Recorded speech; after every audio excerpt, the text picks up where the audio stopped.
Tulan hayang subscribers lah. Noman moilan te hadaba channel hayang hadaba video kaya pone ya bu awang na channel tenang. Tenyo tuman moilan na chaya ana singa ya lak tinase karon yung ngalan adam hakaya paina. Awang na teman moilan na mongsang na telak ngawalan hakungana. Mani covid me building jame wan ngai pu me India Karalan 41 ngoye libu hadaw ngalan chana. Ane hadaw wan ngai bua 6 stories building ngai bu sena. Hayang hadaw 6 stories building me kada 195 workers lan ngopu nyoi se ina. Hadaw ma wan ngai bu me sa daw ibu ke 41 Indian Karalan libu hadaw China damna. Ane chai bu ngalan hisam me hadaw building a Malayali businessman Iminna KG Abraham Ching ibu yang. Tahu cine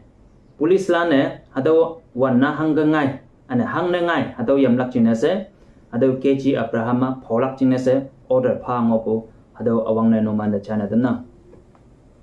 Ane ni se buba ngawlana Paiklak ULP election me contest ne menglak cine se BJP lane General Jamil Lotha de ticket pa bude Lotha hoholane oppose ne myangbu ngawlan China. Hadaw oppose ne myangbu hang na myangba ise igama sa daw ibu General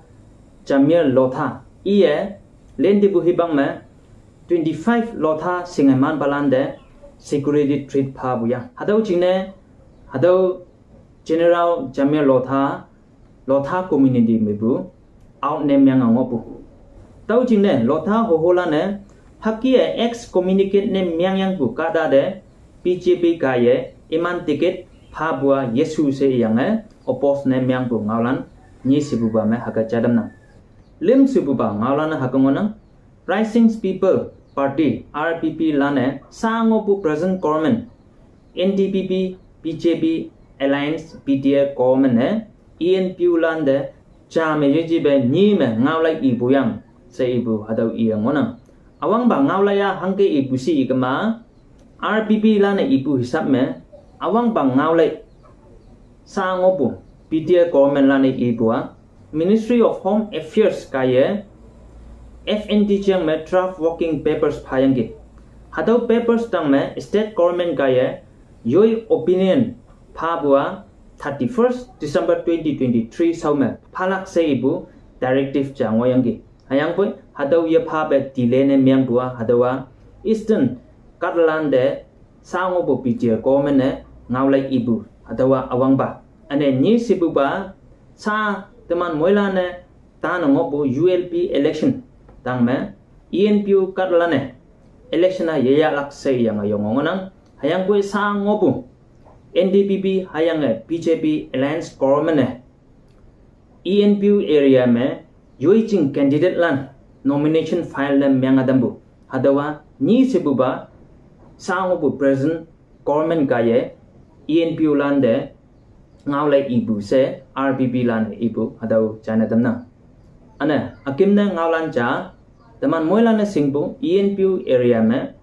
sao election na taya central election chia state election chia hing taya teman FNT chiang manso se i ngopu dang me teman moilan na singbu ENPU area me hongni nomination ULP election jingne file ngopu hadaw China Hongkim bisayang ENPU area me 57 Karalan nomination file na myangbu hadaw chayangi hadawa longliang me 13 kada nomination file na myanggi bongro me kada tat nomination file na myanggi samato me 19 Karalan nomination file na myanggi ane Mon district me 17 iman nomination file na myanggi hongkim bisayang 57 candidates lane ENPU ngawlan yechabe ngoiglak ULP election jine nomination file yang ngona hadaw tang me ENPU sao yo pai do bua 13 June 2024 ni isigama hadaw sao me yoy nomination na withdraw ne myangdo hayang yoyo kan me mo be chopu yang ngai lak jine sa teman moila ne chude cha wan pan jan ne myang ngo hau sa ibu ENPU la ne ibu ngalano teman moila ne cha ya jine sa hakia chana danna tenyi bu ngalan halan ma sonang lai bu moilan de menyong pana